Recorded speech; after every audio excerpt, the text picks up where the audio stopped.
Hey everyone, thanks so much for checking out Take Notes with Dan Razga. These conversations are intended to inspire, encourage, and motivate you into the potential that you have. So pull up a chair, put your headphones in, and let's take some notes and grow together.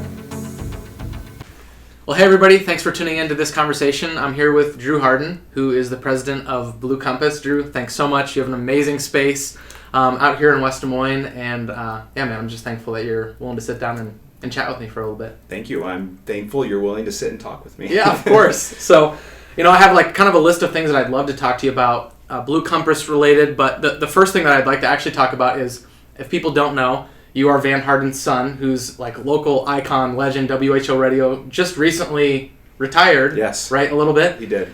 And so I was wondering if you could walk us through, sort of your childhood, I guess, or what it was like growing up with, a dad who Sure. people were listening to on their way to work or whatever. Yeah. What was that like? Yeah. Well, people ask me sometimes, growing up, what's it like to have a famous dad? And I would never claim him to be a celebrity or anything like that. But in Iowa, he's obviously pretty famous, I guess. And I would always tell them I don't know, because I don't know any different. That's just how my dad is. My dad's someone who gets up really early in the morning. He talks on the radio. He had a TV show too. We would go into stores and people would always look and stare, which I wasn't ever a big fan of that. But I don't know. That's who my dad was, and so I didn't know any different. And he always was and is a great dad. And his listeners are truly, truly wonderful people. Yeah.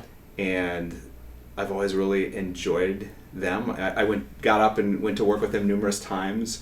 Every year, the Iowa State Fair, I would get up and go with him. We get up super early and be able to spend time with those. I was able to meet a lot of really cool and interesting people. I'm sure. Politicians and celebrities and things like that. So, to answer your question, I don't know any different. Sure. No, it's a good answer. And I'm sure that's what everyone would really expect, honestly, because he's such a relatable person. And that's part of the reason why I think obviously he had so much success, is it's somebody that they could relate with and that they enjoyed listening to. So retirement for him, I'm sure you speak often, what's he, because the time of this recording, it's been a couple of weeks really since it was official. Is that right? Since he's been officially retired, what's he doing, I guess, after years of being so busy, Yeah. Is he looking forward to just some freedom, I guess, and schedule? I think so. And, he's been in radio for 50 years, and for 34 years, he got up at about 3 a.m. And when he first started doing that, it was very difficult for him. And people told him, it's going to get easier. And he says it never got easier. So he's not a morning person. That's hilarious. Van is not a morning person. And so the big thing he's looking forward to is just being able to sleep in a little bit. And after 34 years, I'm excited for him to be able to get that opportunity. Yeah. But I'll miss hearing him on the radio. And so as to what he's going to do now, he wants to travel a bit. He wants to write some more books. Yeah. I think he'll be speaking at different events and churches and venue probably quite a bit. He gets asked to speak a lot, and he says yes very frequently. Yeah. So he'll probably do a lot of that. I actually haven't talked to him in the last few days, so I'm not sure what he's been up to. But he'll stay busy. He will never just sit home and watch TV all day. He has to be busy in some. And he'll go back to WHO to record some promos for different clients. Sure. And he'll probably make appearances on shows here and there. So I think he'll still go back to the radio station maybe an hour or two every week for a while. Yeah. Well, I can't imagine having a dad like that, a humble leader, relatable, successful, has probably influenced you, as you are kind of an influencer of your own now as the president of Blue Compass. And before we kind of get into Blue Compass, if you could maybe just share a little bit about what Blue Compass is, what your company does. You're located out here in West Des Moines. You have an amazing space downstairs. So if you're a small business owner, if you're ever looking to do an event, Drew just showed me kind of an event area over there for it's amazing that you could rent out, right? We call it West 48. Yeah. Okay. And it's 10,000 square feet, and any organization can rent it out to have a business function, and it's a really good space. It has a full kitchen. It has a game area. It has 2 11-foot screens. Yeah. And so we use it internally, but we also share it with the community so anyone can come and rent it out. Yeah, it's super cool. So thank you. So tell us, Blue Compass. What do you guys? For those who don't know, what do you do basically? What does Blue Compass do? Yeah, Blue Compass exists to help good organization find a clear direction for their digital presence. And so that usually takes the form of websites, search engine optimization, social media marketing, anything like that online. So we have a full team of web designers, developers, and digital marketers that spend each and every day getting more quality traffic, so more people to go to our clients' websites, and then getting them to convert on those websites, or in other words, getting them to complete the action that our clients want them to take. Right. And so we're really good at that. We spend a lot of time in data watching how people interact with websites. We're really good at search engine optimization, so we know exactly what Google's up to. We pay attention to its algorithm. It's really complicated and it takes a lot of time, but we have to because our clients don't necessarily have time to do that.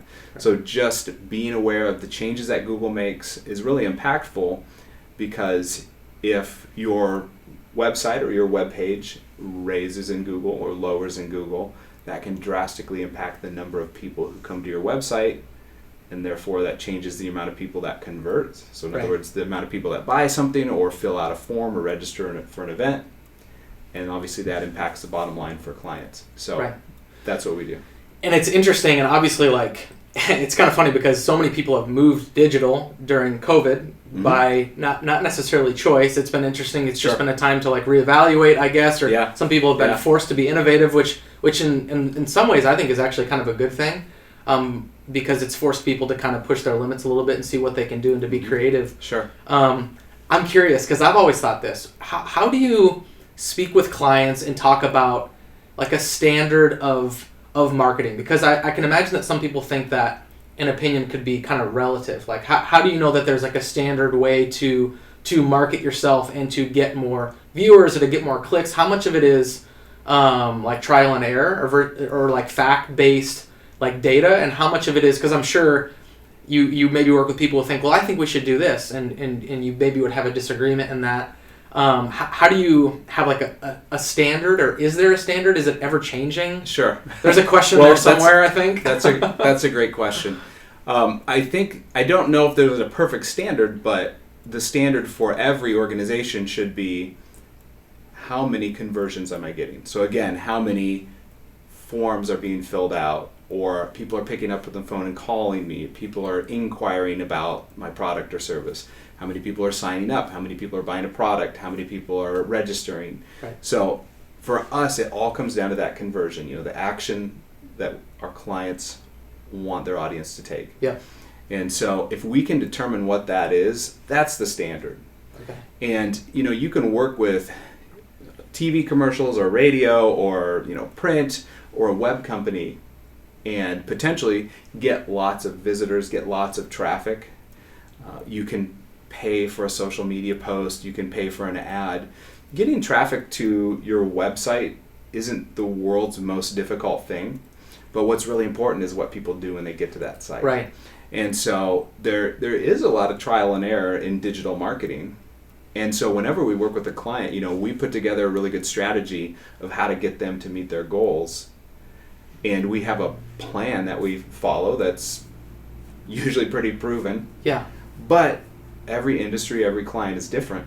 And so the great thing about digital is you can keep an eye on all the analytics. Yeah. And so if we do a Facebook campaign for someone, we're going to be watching how many people come to the site, but also where they go on the site, how much time they spend on the site, and ultimately if they convert. If the client wants people to come to their site and fill out a form, is this Facebook traffic doing this? We might send 1 million people to the site, but if only 0.0001% are converting, that's probably a waste of money. Right. And so maybe we need to try some search engine optimization instead, or some Google ads, or a Pinterest campaign, or something like that. So it all comes down to the data, and we sit with our clients every month, and we communicate with them, throughout the month to say, hey, this is working, this is not. We're going to shift towards this, we're going to do more of this. And we work very closely with them, and it's a really good partnership, and it's just all about the data, watching what works and what doesn't. It's interesting. I was just talking with somebody about just my business Instagram account, basically. Yeah. Which I don't know if I have a clear vision for that exactly. Maybe I shouldn't be saying that. But it's interesting. Just what I don't want, and I I would love for you to kind of speak into this. Like, viewership isn't always like engagement, right? So there's pages that have tons of followers. Yeah. But I guess for just someone who just randomly has an Instagram account, a way to track engagement, I guess, would be by like messages sent back. You know, if you're doing stories, how people are voting on it, or comments or whatever. How would you speak to somebody who like, or different question? What are things that you do? You could pick any client. Maybe you have like what are things that you do to produce engagement? Whether it's like an aesthetic of a design, or is there certain things when they go right to the webpage, or certain things? Are there any like specific things that you do to produce or hope to produce, engagement? More engagement, yeah. Well, when it comes to social media, Dan, you're right. Just followers or just views aren't the, say all be all end all metric. And especially when social media started, that's what people really wanted. They wanted more followers. They wanted more views. They wanted more impressions. Because that's a nice metric and an easy number to look at and to judge oneself by. But you can pay for as many followers or as many views as you want, really. But that doesn't mean you're going to get closer to your goals. You can build some brand awareness, which can be really good. But just getting people to see or follow isn't always great. Right. Especially because social media is really pay to play. And if I have a Facebook account with 1 million followers, if I just post organically, a very, very small fraction of people are even going to see that. It might be 1% or 2%. So paying to play is kind of the way of things on social media. So it's not particularly impressive if you just pay and get a bunch of views and things. It's necessary sometimes. But engagement, yes, that is a better metric. So engagement would be on social media, people commenting or people clicking and hopefully going to your website. That's a really good metric. Mm-hmm. So there's a lot of different engagement metrics. And so there's a number of things to do, whether it's on a website or social media, to get more engagement. And I mean, there's some really basic ones that you might imagine, like have a really interesting, well-written post. We find on Facebook, people used to really focus on being attention-getting. Mm-hmm. And on Facebook now, it's more about conversation generating. So when you put a post on Facebook, think about what can you do to generate comments and good conversation instead of just getting people's attention. Because Facebook's algorithm really likes that commenting and the conversation. So if you put a post out there and you get people talking and replying to one another, that's a very positive signal to send to Facebook, and they will probably show your post to more people using Facebook. So little things like that we try to keep an eye on. Having an engaging, interesting photo is good. Yeah. One of the things I always talk about is stock photos. Whenever you see a stock photo, you know it's a stock photo. I mean, it's never a question. Yeah. You see a billboard out there with a perfect smiling family, it's a stock photo. Yeah. And when you see stock photos in social media posts or on websites, it's not authentic. You know it's not real. And even though a stock photo might look really, really good on your social media or your website, people know it's fake. Right. And you will get less engagement and less clicks if it's a stock photo. And we've done many A/B tests on Facebook, on websites, and we've seen that again and again. Right. So real photos, even if it's just like on an old iPhone 6, do a lot better. Beyond that, I guess if you get into websites, to get more engagement, it's all about just having a really clear message, intuitive navigation, having big buttons, changing the colors of things. One of the things, Dan, we love to do on websites is A/B testing. And so if we have a client's webpage that they want people to click on a button to order something or to fill out a form, what we'll do is we will make 2 versions of that page, A and B, and then for 30 days we will run 2 versions of the page. So 50% of the people who come to the page see one version, 50% see the other version. And then we make one change to the page. So it could be the color of the button, or a slightly different layout of the form, or a different picture. And then we'll test and see which page does better, which one gets more conversions. So after 30 days, if page A gets 1% conversions and page B gets 2%, obviously page B is better. So let's move to that. And then maybe the next month, let's test it against another one. So if you just use really good data-driven principles like that, keep testing, you can make a web page and a website and an online presence that's more and more effective, and that'll get you closer to your goals. And so that's a lot of what we do too. Yeah. I have kind of a specific question, and I've even talked about this with other real estate agents about your own personal website or content that you're putting out. I was speaking with somebody just the other day who said, it doesn't matter what content you put out as long as you're putting something out. And I know that's kind of a black and white like scenario, and I realize like some are okay and accept the fact that they're not going to be a digital marketing like genius in the way that they post. But I wonder if you could just like share to that, like, and I'm sorry if I'm making it kind of black and white, but is that really true? Like, because on one hand you're not sharing, so you're not putting anything out. They're not seeing anything. On one hand, you're putting something out, but if it's not put out in the right way, could it be just like white noise, or would it just be like basically no less better than if you didn't have it? Sure. That's a great question. Well, I think quality over quantity is important, and that's generally what we lead towards. So for instance, a few years ago, blogging got really popular, and it was like, hey, get out there and blog and you'll get more business and more clients. That's just not true. Blogging is incredible. It's awesome. It's called content marketing. I've written a book about it. We see great results with it, but you have to do it really well. Yeah.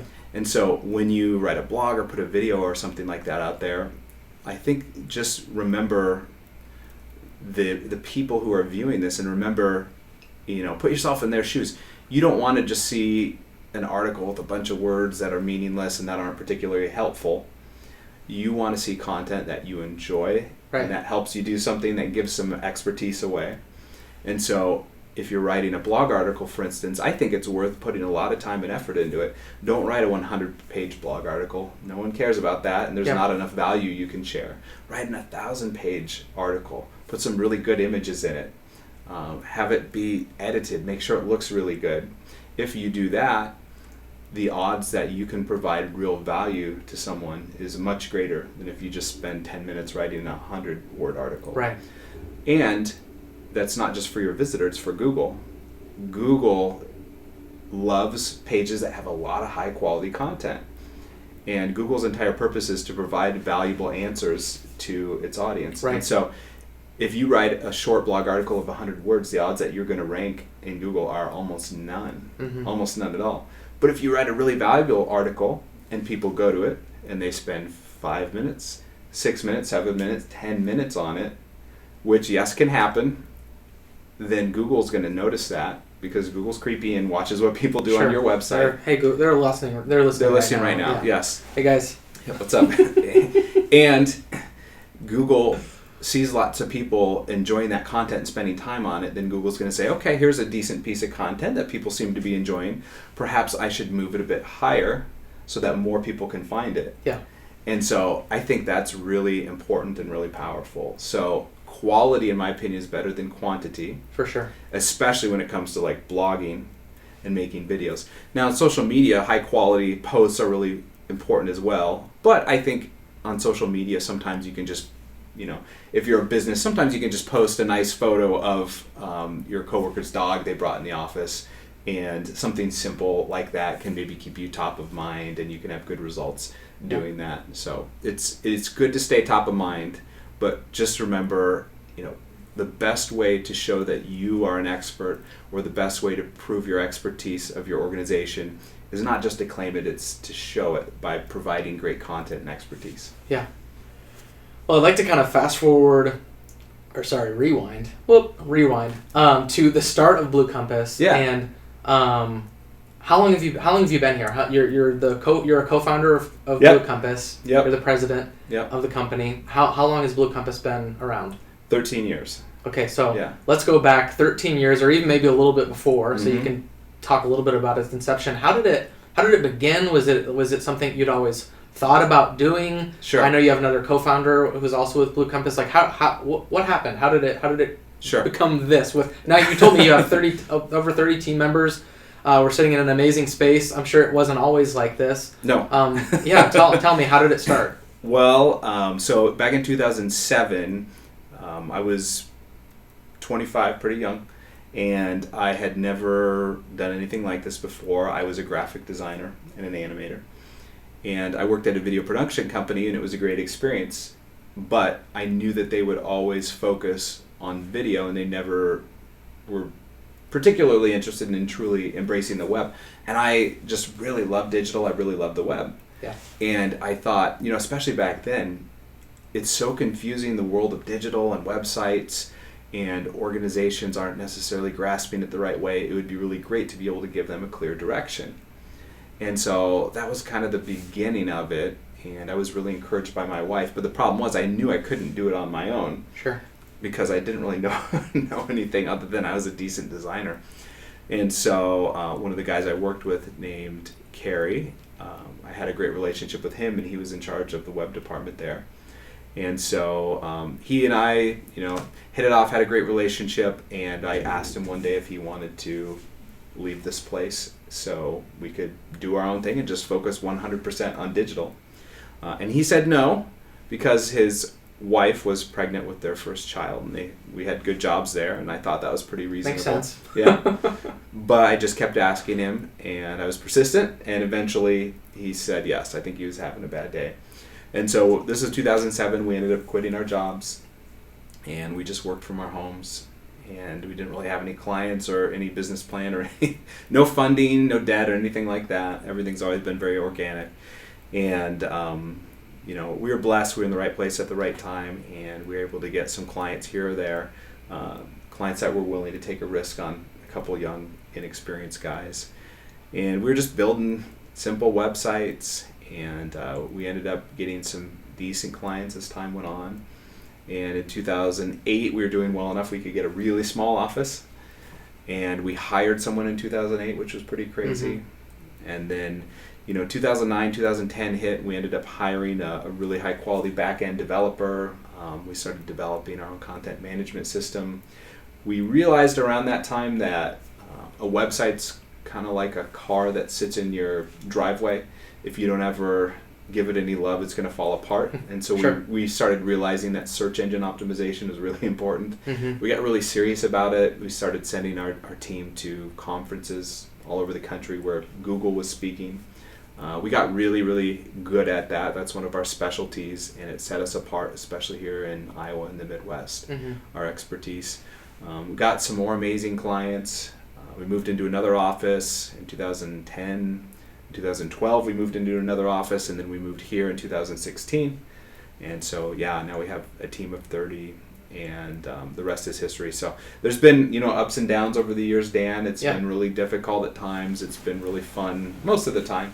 But it's just been a great experience, and I've learned a lot, and I'm really thankful for our team. And it's been a joy over the years to hire great people who can do things better than I can, and then turn stuff over to them and see it go better than when I tried to run it. So that's been very rewarding. Yeah. Well, I'd imagine it's got to be a roller coaster as you look back. And I haven't built anything like that yet. I'm still kind of early in my career, but I think everyone wants to be able to look back and be proud of something that they've built, something that's given back, something that has character, something that's meaningful to them, mm-hmm. something that kind of aligns with what they're good at and what they want to do, and all those things. And it sounds like that's exactly what Blue Compass is for you. So when you look back over 13 years, I mean, how would you describe the journey if you were to describe it in a word or a sentence or two? Oh gosh, good question. I think I would just say rewarding, blessed, and thankful. I mean, those would be the main things I would say. I'm just thankful to be able to be on this journey, and that I've been able to surround myself by great clients and great team. Yeah. Like I said, there's been a lot of struggles and heartaches, and I've made a lot of great decisions, but I've made some bad decisions as well along the way. And, I've never done this before, so I've really learned as I've gone. I've learned that it's really, really important to continually grow your expertise. Yeah. And when we first started, I didn't really do that. In my 20s, I didn't do a great job of that. And I realized that it's probably difficult for me and for us to climb much higher than my knowledge and wisdom. So Sure. It's really important for me to read and surround myself by wise people. Yeah. And try to get better myself. You mentioned about making mistakes along the way. I think that sometimes, especially as a younger person, I'm 26, looking at leaders like yourself or people who just appear to be there, where you want to be, whatever that is. Yeah. Sometimes it can be discouraging. Sure. Yep. Because it just looks like all that we're seeing is like, oh my gosh, like, can you see this like space? Can you see this company? Can you see how much they've grown from there to there? Yeah. And I know there's a ton that we don't see, of course. Sure. But sometimes it can be discouraging to just think like, well, how the heck am I going to be there? It just seems like everything that they're doing just seems to be right and it works out. Could you tell a little bit, like maybe behind the curtain, so to speak, of like, maybe not specific mistakes, but just kind of your own journey of trying to make it what it is and fix mistakes, or do the best that you can, but acknowledge that you're not a perfect person? How would you encourage maybe some young people who are eager, sure, but they're quickly discouraged when they see somebody who's where they're at and they tell themselves, I have no idea how I could ever do that? Yeah. Well, I would say if you're looking at someone who is very successful and maybe older than you and has made it, don't be discouraged, be encouraged, because they did it and you can too. And it doesn't matter how smart you are. It matters a lot more how hard you work. Yeah. And so if you can just get some sort of a vision or goal in your mind, that's really important. You can't hit a target you can't see. So you have to have a goal or a vision in mind, and then recognize it's not going to happen overnight. Value hard work and don't be afraid of hard work. And so, when I was your age, I felt the same way. I'm like, oh my gosh, look at this amazing leader. They have it all together. Look at this amazing organization. They have it all together. And I think that's really accentuated these days, Dan, by social media. You go on anyone's social media account, it looks like they have everything together. Right. These organizations are perfect and have it together. I don't have everything together. I'm still trying to figure stuff out. I'm doing my best, and I have lofty places that I want to go and that I want the company to go. And we're not there yet, and I think, oh my gosh, am I ever going to get there? And I look out at successful people and I think, oh my gosh, am I ever going to be like that? So everyone feels like everyone does that. No one has it all together perfectly, because we're all human. There's no organizations that have it together. I was talking with someone the other day who works at a huge, amazing corporation. And they were telling me about some of their practices that are just so old and archaic and aren't working, and they're struggling over there and they're trying to get everything together. And yet you see their TV commercials and they look amazing and they're perfect. Right. No one has it all together. No organization has it all together. So all we can do is set our goals on what we want to achieve and then just work really hard towards them. And one of my favorite quotes is by Henry Ford, who said, nothing's ever particularly difficult if you break it down into small enough steps. And I think that's really true in life. You might want to accomplish this thing that's just out of reach and amazing, but if you can figure out the small steps to get there, that makes it a little more doable, right, and achievable. So, is that a good answer? I don't know. Yeah, I think it's a great answer. That's what came to mind when you said that. No, it just gives some people, it makes you relatable. Like, oh, okay, so it sounds like we're kind of, not to be depressing, but it's normal to always be in this, perpetual state of I'm not there yet, I guess. And so it sounds like you're in a place where even you can see you've been in Blue Compass for 13 years, but you're looking at people who've been in their companies for 30 years, and you're like, man, how are we going to get... it makes us feel kind of connected and united in that way, I guess. Absolutely. One of the things I'm doing this year, Dan, is a gratitude journal, which I've never really done before. But I think gratitude is one of the healthiest feelings or emotions we could possibly feel. And so every day I'm trying to write down what I'm thankful for. And it's really easy for us to not be content. Yeah. It doesn't matter how successful you are, how much money you are. We always want more if we don't check ourselves. Yep.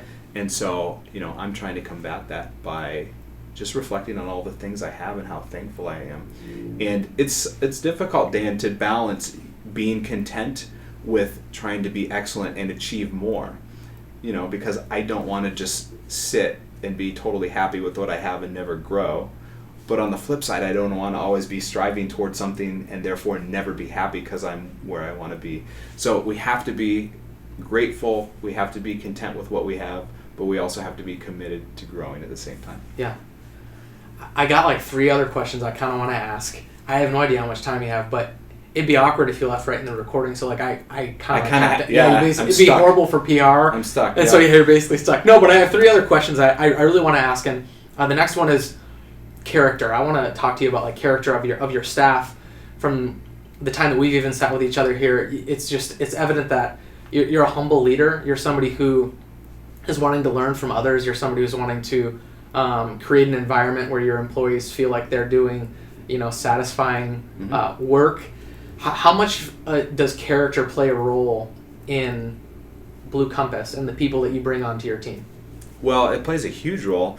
Character is kind of like the foundation of everything you do.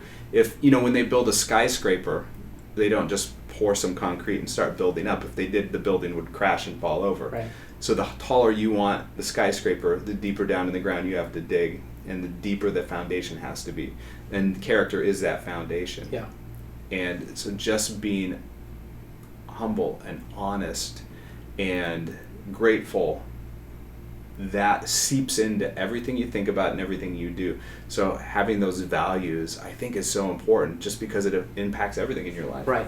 Could you balance or kind of tease out like character and competency? Like there can be somebody who is fully competent in what they do, but maybe their character is lacking, and that's an issue. Yeah. Or there's obviously the classic example, somebody's like, man, they're just a good person. Sure. They're just not very good at their job. Sure. Like, how do you I guess that's just like a scenario of like somebody's coming on to maybe work at Blue Compass and you're growing your team. How would you balance those two things? I know it's not, I'm asking you black and white questions, but... Well, I would phrase it a little differently the way we usually look at it.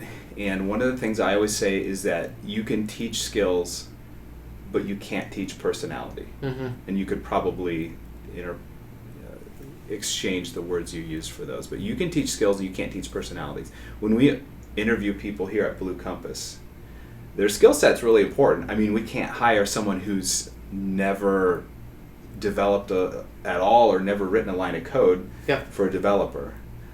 But we would generally rather hire someone who is slightly lacking in skills but has tremendous personality and characters and believes what we believe. Yeah. Because they can learn those things, they can grow, but that character and that personality are the foundation.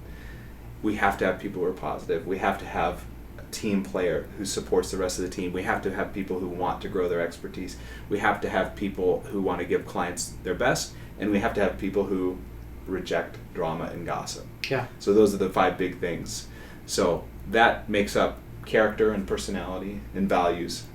And skills is incredibly important, but that's even more important. Yeah. No, I love that, because I think people are listening and they're looking to grow their business or grow their team. I know, like in real estate, I'm on a team, and I know agents who are wanting to grow and have other agents that they're mentoring, and I think it can be easy to just go for the person who is absolutely qualified. Yeah. But I think that there can be more damage than you think if you don't take seriously and do your due diligence, I guess, of making sure that person sort of fits, which is kind of funny because that's exactly what Blue Compass sort of kind of does with a digital marketing. They're trying to make sure that people are fitting with their vision and where they're wanting to be and what they're wanting to do. And I love that. 2021 has started, I guess. I'm sort of a goals person, I guess, or I try to create a few goals. And I know we spoke earlier and you said that you had a couple goals. Sure. I was wondering if you could kind of share any goals, whether it's like personal or professional related going into this year. Sure.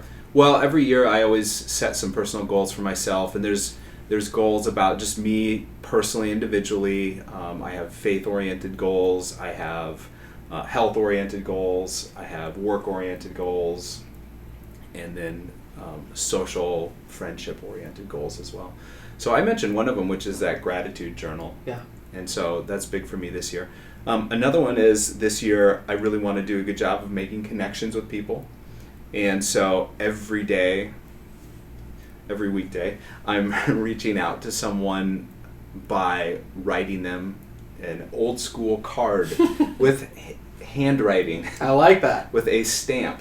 Yes. We're very digital, so that's a little foreign. That's crazy. But yeah, I think people appreciate that, though. I mean, For just sure. because it's kind of rare and a little different these days. But I'm sending a card, whether it's to someone on my team or a client or just someone to try to make a positive impact in their life every day. Yeah. I don't know. I have goals for reading and things like that as well. But yeah, those are some of them I'm focusing on. I like that. Last question, I guess, kind of to tie things together, is I want to talk kind of about mentorship. Mm-hmm. And, I realize you're sort of doing this with me right now. Like, you said yes to be on before I think I even recorded any conversation. Maybe I had my first one with Ben Neiman. But I realize like you have like things to do, you have people to talk to, you're the president of a company that's exploding, and yet, you basically said that you would talk. I don't think I even told you how long the conversation would be. and it just, like, that doesn't go unnoticed. Like, that really means a lot to me. And I'm sure that along your way, you've had people who, you've even mentioned, they took, even in 2007 when you guys started, or 2008, you had people who took a chance on you and maybe you didn't know fully what you were doing. Who is a mentor along your way that has, given you the time of day, that has contributed to your success, and is just somebody that's kind of been the person that you've kind of looked up to, I guess. Yeah. Well, I am invoicing you for this time, so don't thank me yet. But I've had a lot of great positive influences in my life. I mean, lots of teachers, especially like in high school that I can think of. I can't name them all, but my dad and mom, they've always been really good influences, and I can always list them off. One of my friends, his name is Tom Clegg, and he owns a consulting group, and he is a phenomenal business coach, and he helps people grow and get more out of themselves and out of their careers. And I meet with him regularly, and he really helps me through mentorship as well. So I'm really appreciative of that. So that's been great. I mean, there's a lot of people who run businesses as well who are older and wiser than me. That has been fantastic as well. So it's just been a lot of people in my life who I've been able to look at and gain inspiration from, that I'm really thankful for. Yeah, no, that means a lot, man. I think that's a good time to stop, actually. So thanks so much, Drew. Drew Harden from Blue Compass. Drew, you're a great person, and I think that people are seeing it through the conversation that you're just a relatable guy, and I can tell just from being even around your family that you're a family guy. You're the real deal, whether you're here at work or whether you're at home, and that just means a lot. And I think some leaders and people listening are really gonna learn a lot from you. If you have a digital marketing need, Blue Compass knows what they are doing. I mentioned this in the beginning. I think there are sort of maybe some naysayers about my website's fine, all of it works fine, and I think sometimes people just don't realize like there's some untapped like potential and territory that they have no idea could come from just some simple changes in their website and vision, and those are the kinds of things that Blue Compass can offer you, and I think it would be worth your time. So thanks so much, Drew. I really appreciate it. Absolutely. And, thank you, Dan. Yeah, it's fun. Bet. Thanks so much for checking out Take Notes with Dan Rosga. If you found the conversation helpful, I'd love if you subscribed to my YouTube channel and shared it with your social media friends.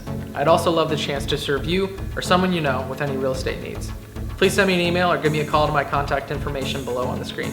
Again, thanks for tuning in, and we'll see you soon.